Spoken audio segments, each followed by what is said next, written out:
Welcome to DFS Karma, where we talk about our favorite fantasy sports plays for football, basketball, baseball, and pretty much everything else. Be sure to check out and create an account with all of our partners, such as MonkeyKnifeFight.online, PrizePicks.online, and StatHero.online. Use the promo code KARMA on any of these sites to get an exclusive deposit bonus. And don't forget to check out all of our free fantasy content on DFSKarma.com, as well as our own premium plays. Without further ado, let's get the show on the road. Please welcome today's hosts.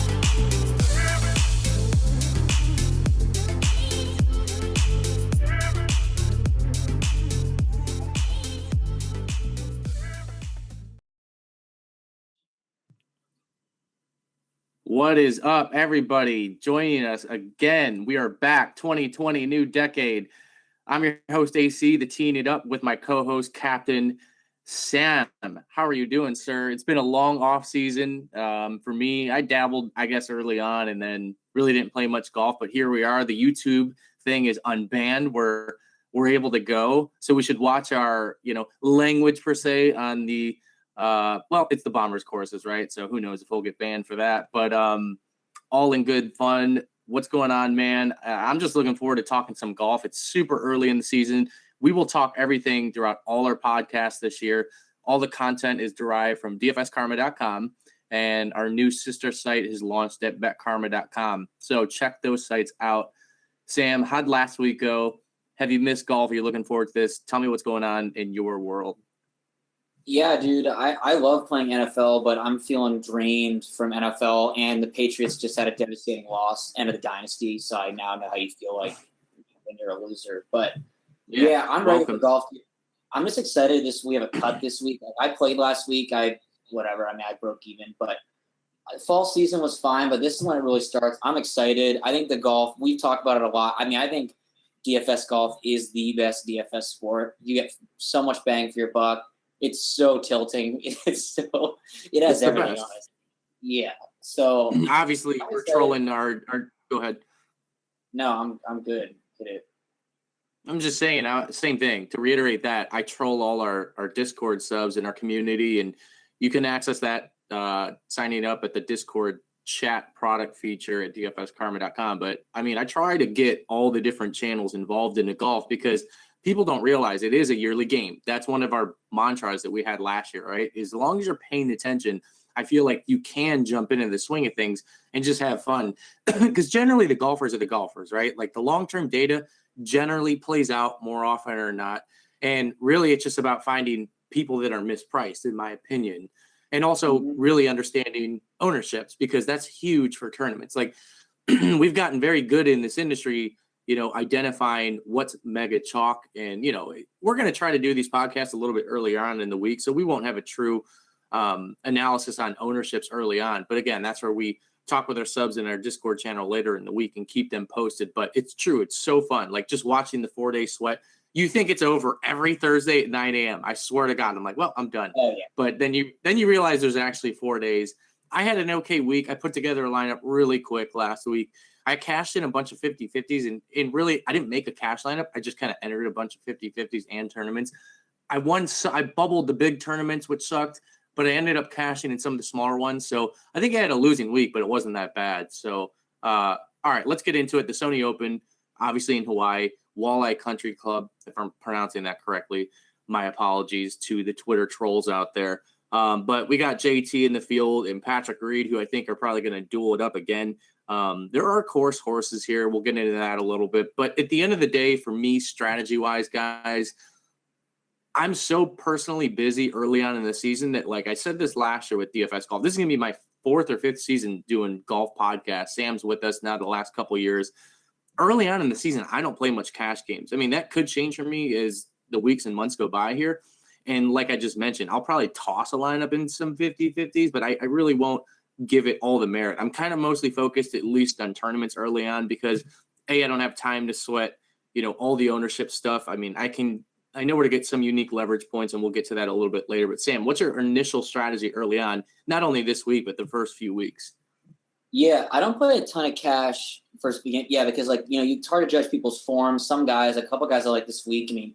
They haven't played since like the President's Cup or before. I mean, they haven't played in months. But I will say this year especially, I think people talk about this a lot. They kind of, start on the fall swing, but there's a new cut rule where it's a top 65 instead of top 70, which sounds insignificant, but it makes it so much harder to get 66 through the cut. There's probably on a given week like 5% on average of teams in the big GPPs are getting 66 through. So I think it allows you to take more risks. I think that translates to cash. Like I think I can see myself for this year playing a lot more stars and scrubs in cash time instead of playing balance. I know you like to play more balance, something like that, but a week like this, I wouldn't be surprised to see a guy like JT, even at 12,000, like super high owned in cash because he's such a lock to, probably top 5, top 10. And you can afford guys missing the cut because, 5 or 6 is pretty likely to cash. So that's kind of a good point.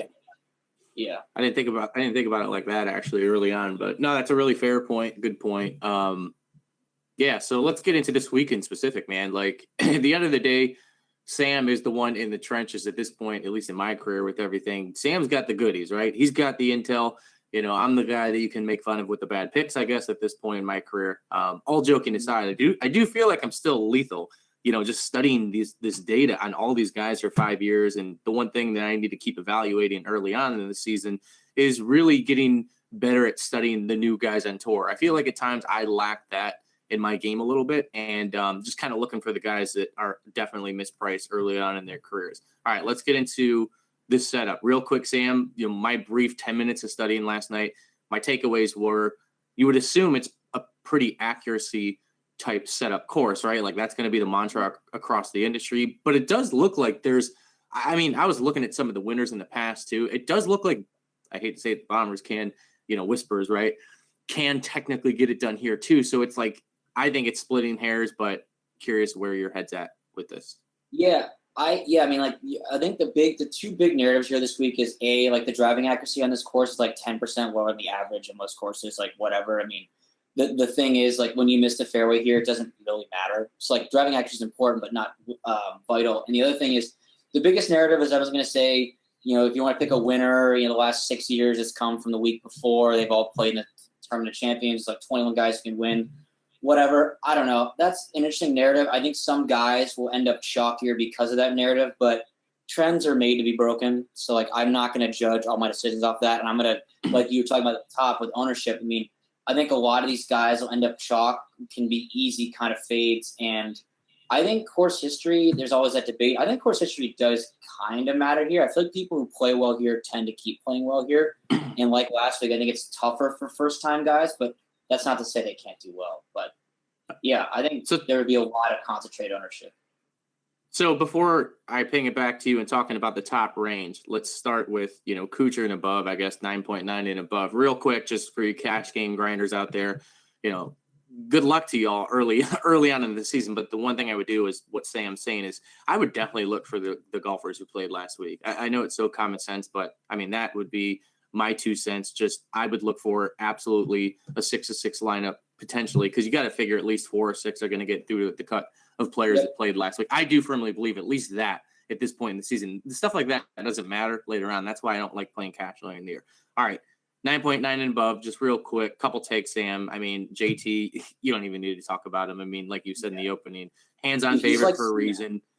Should be chalk in all formats. He's so good, So what else are you looking at? Kuchar and above.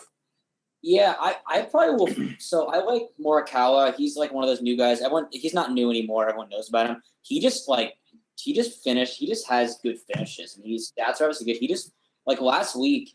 I don't think he played even that well. I played him a little bit. He finished like 7th and didn't really do anything on Sunday. So I like him. I like Hideki. I'm a sucker for Hideki. I play him all the time. I don't think he's going to be that high owned because people are going to he probably will, but people love Justin Thomas as they should, and Webb Simpson obviously is Mr. Consistent. And then we all just saw Patrick Reed, churn out another one. By the way, I love Patrick Reed as the villain. That's like my favorite thing. I love Patrick Reed. I just love it. Like he embraces the hate. He plays better, dude. There's players out there in all sports and professional sports that in the heat of the moment, when the crowd's against them, they bring their A game. That's who Patrick Reed is. Yeah, I love it.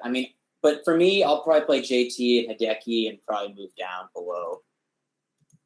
Interesting. I actually didn't think you were even going to talk about Hideki. I was going to bring him up simply because, again, I want to talk definitely more contrarian this whole calendar year. I really want to bring that in the podcast game.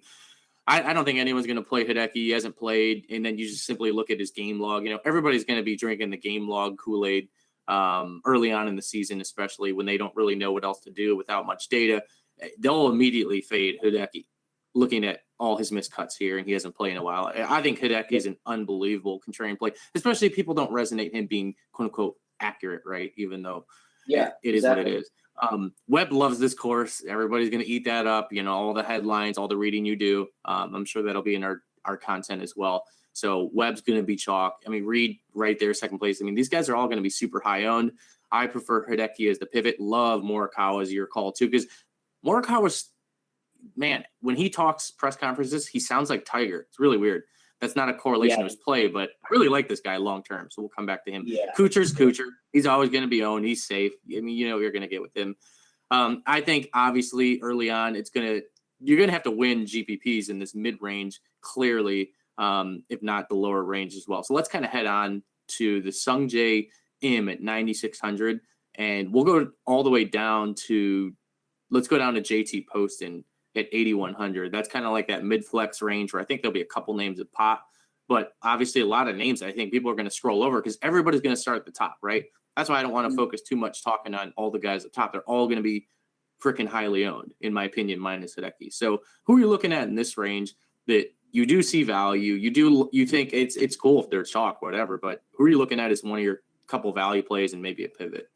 Yeah, so I'd say I'll get four. So the two chalk guys I like. Sungjae Im, he plays every single week. He's going to win really soon. It's just a matter of when. It's not an if. And then Corey Connors.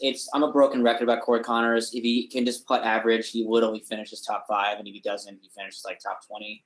He's so good. But two kind of pivots I'm looking at, I don't think people play is Cam Smith. He's been horrible the last year, absolutely terrible. But he actually is one of the only guys I know who's played recently. I think 2 weeks ago he finished top 10 of that Australian PGA, whatever in Australia. Not that field matters, but I think he is set to kind of have a bit of a comeback year. And then I also I get suckered in every single week.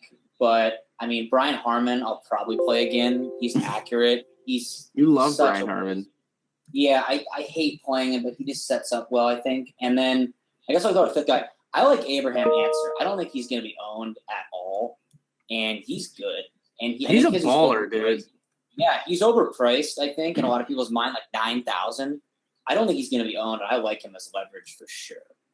Interesting on Answer. I actually had him circled. There's a few guys I had circled. Answer was actually for this range. So early on, we're kind of talking about the same couple lower owned guys, I think, which is really interesting. But Answer, yeah, 9K looks really high. It's weird. He was one of those first guys that I got on a couple years ago when he was in the 6K range, and I kept riding him. So it's awesome when you catch those guys early and you're buying that stock. And then, of course, at some point, they're going to hit their ceiling or whatnot. And I think that this is a really high price point and people will be off him, but this guy can win. He's got win equity, right? He's got that upside. Yeah. Neiman, obviously, I don't know if you mentioned him. He had a really good Sunday again last week. The guy just scores a lot of DK points. That's something that is dumb as it sounds. I try to really focus on things like that. It's really hard splitting hairs talking about a T5, T10 finish at times, but Neiman at 9,400 to me still looks like value. He's going to score a bunch of points and he can win. Neiman can easily win this. He was dominating early on last week and he played last week. So it's a good narrative there. People love Corey Connors. You and I played him a lot last year, man. Again, talking about another guy in the early 6K range a couple years ago, we started playing. But again, he played last week, had a pretty bad weekend. It looks like he kind of blew up a bit. I don't know if people will be off him, but again, he scores a lot of points. So I'm really interested in Connors. I don't know about Cameron Smith. I thought about Smith and Leishman, not to get off topic for the whole Australia thing. There's going to be a narrative. If one of those guys are in the running, and I could honestly see it being Leishman for some reason early on in the season every year. That's when Leishman plays well, man. And I don't think anyone's going to play Leishman. He is that accurate ball striker that really fits this course. And he's kind of tucked in that range with Neiman, Howell will get ownership. Answer. We talked about Connors. I don't think anyone's going to play Mark Leishman at all. So that's somebody I'm kind of eyeing up. Are you going to play Mr. California / Hawaii Charles Howell III? Probably, because he's so safe and like he's going to get a top 15. You know, talk about a cash. Yeah, I mean, if you're playing cash this week, I would play Charles Howell. Charles Howell. I mean, 9,100 is a lot. But anyways, one last guy real quick that I wanted to bring up before we move on is Chez Reavie. I looked at his price and I thought for this tournament, right, you were talking accuracy ball strikers. I don't know, man. Chez seems a little underpriced. Maybe it's a fair price, and I can't gauge what the market's going to say as far as ownerships right now. But I do like Chez because he's not like a sexy name, and I don't think people like playing Chez ever. But I don't know. He's a guy that I've stayed pretty loyal to throughout the years, which sounds so I should not be talking like that because it's pretty biased. But I like Chez. I'll be playing some Chez this week. Dude, last 3 years, he has a 3rd, 8th, and like a 13th or something. Played this course pretty well. And no one's going to play him, I agree. Because, when you think of Chez Reavie, you don't think 8,400. You think like 7. So I like that call. I hope you're playing Brendan Todd. Yeah, I was going to say. When I looked at that, I was like, wait a second. Yeah, no one's going to play Reavie because they'll just play Todd, right? Yeah. You know, I mean, it is hard to ignore his form recently, you know, minus his weekend at the Tournament of Champions, but he did play last week. So he's probably going to end up being chalk again. That's why Reavie's a really nice pivot in that range. Other than that, man, you know, it's an interesting range. All right, let's head below 8,100. Let's just call it 8,000 and below, really. I mean, there's, I don't know how many 6K players you're eyeing up. I saw our boy, Jerry Kelly's in the field. I don't know if you were around for that extravaganza, but we got him to tweet at us in this tournament, I believe, last year, because Discord started talking him up. I don't know why. And it blew up into this whole thing where a bunch of us played him. He actually was faring well, and then I think he tanked. And we almost got him on the podcast, I think. So I think that was his tournament. Dude, he's played this course the last 10 years and has 4 top 10s. That's why. I don't know why he plays up here. The fact that we just brought his name up is appalling, and Fanshare Sports should ban us from their algorithm because now we're going to populate is the 1% tout company that is talking about. No, I'm not even mentioning Jerry Kelly's name one more time. Anyways, 8K and below, you know, Sam, you got to win this range because, like we said earlier, everybody up top is going to be paired. So what are you eyeing up? Talk about a couple of value plays first and then a couple of, like, your leverage spots. Yeah, so let's just start off.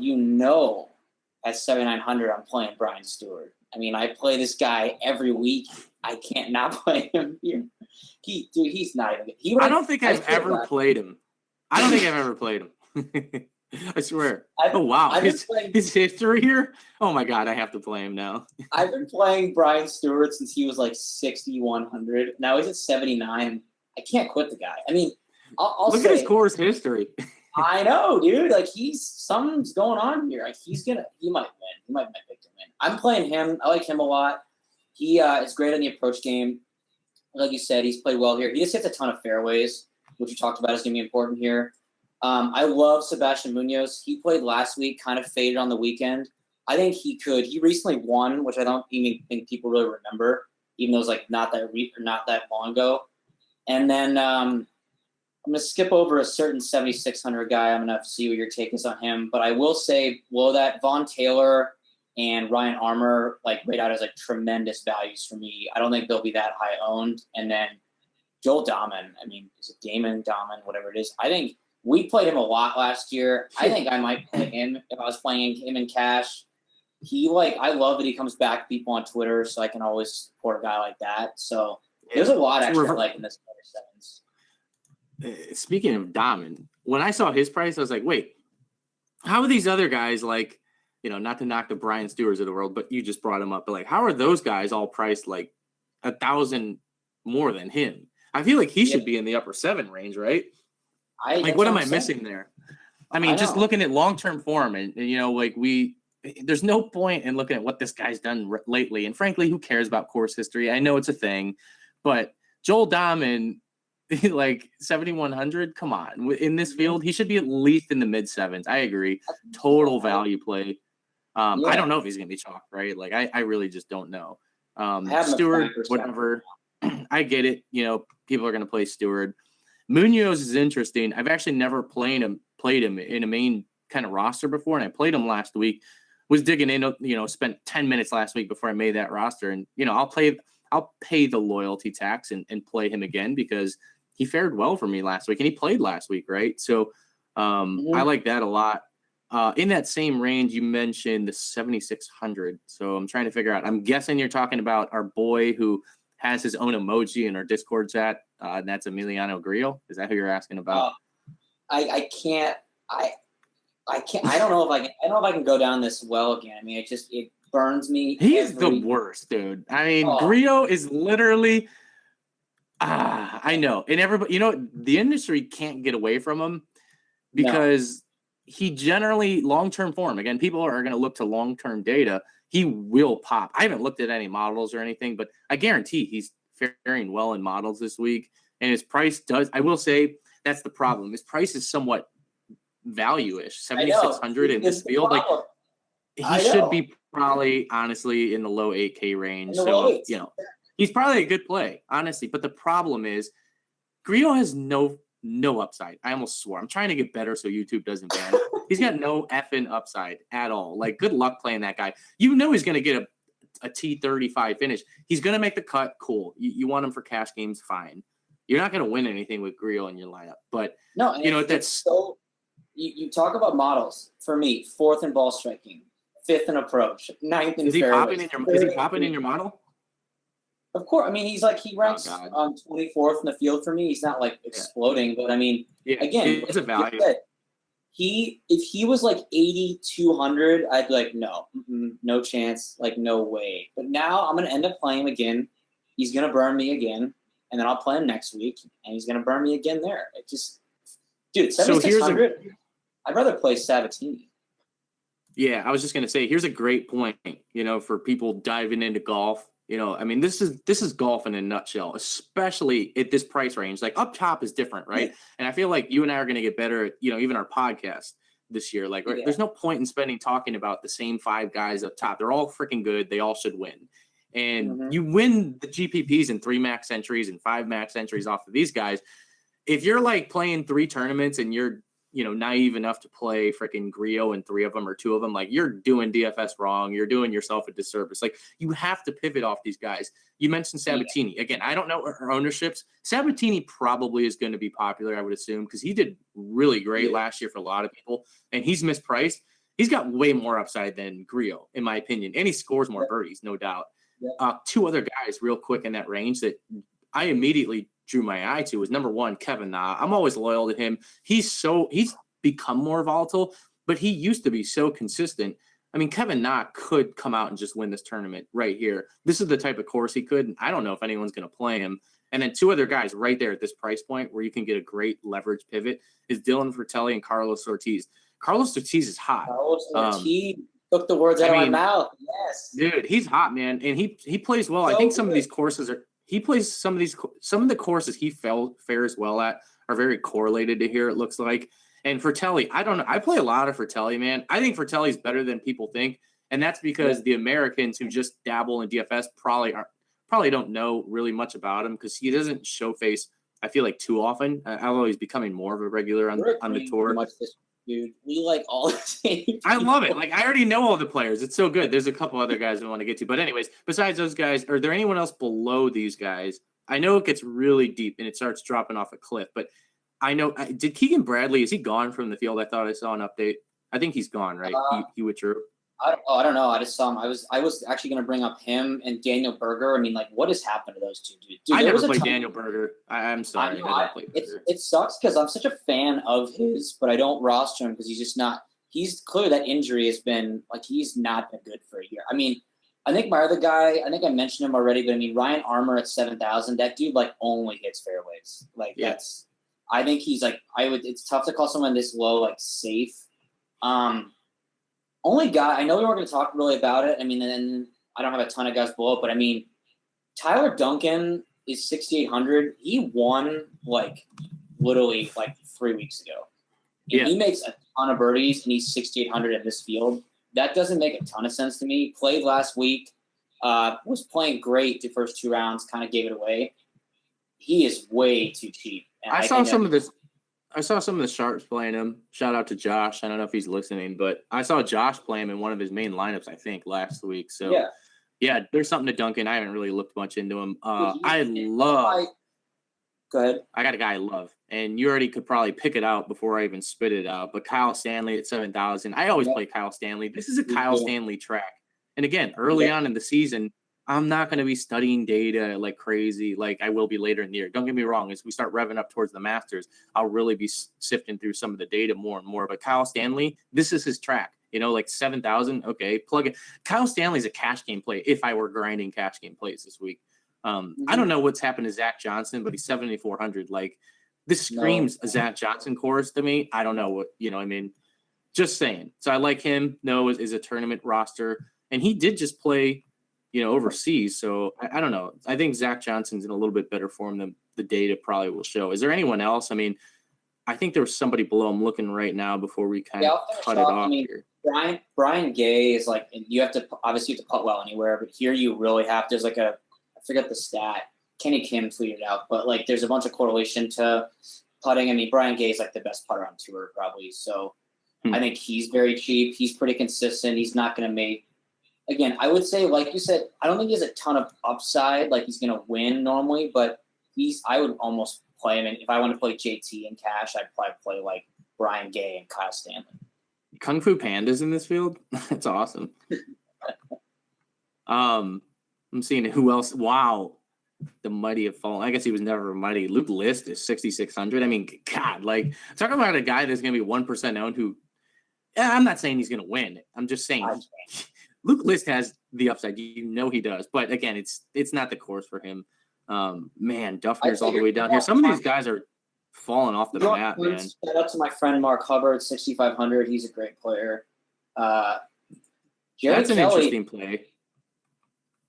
Jerry Kelly, 6,200 value. I mean, stop. We can't. Although he will tweet at us. I'll give one bizarre shout out. I'm gonna butcher his name. This is my one guy, like absolute bottom of the barrel, could make the cut. Rikuya Hoshino, 6,100, Japanese tour guy. He is really good, but that's relative. Never heard of him. So if you want an absolute punt, I just found out about him a couple days ago. Because shout out to, I was reading some stuff by Josh Perry on Action Network, and this guy's, he hasn't played. No one really knows of him. He could obviously shoot 100, but I think he can make the cut. If you want to punt. Jimmy Walker. Jimmy Walker's won. He's won here twice. Again, we're entering the phase of a lot of these golfers are beyond in their twilight. So that's why they're priced down here. But it is interesting. There's some darts down there. Again, MME is a thing, right? We're going to talk about more like MME this year. I'm going to dabble at times. I probably won't be the first few weeks at all. But there's definitely some darts down here I would include in my player pool if you're MME. That about does it. We're going to try to keep the podcast around 30 minutes each week, guys, this year. Feel free, especially in YouTube. We get a lot of action, a lot of traffic there. Drop any comments. Anything that you want us to add, subtract to the pod over the course of the season or you would like to see added. And then, again, good luck this week. Good luck at the Sony Open in Hawaii. And we'll be in Discord talking with our subscribers, which you can access at dfskarma.com, and any updates, and check the website for the content that comes out. Thanks, guys, and good luck.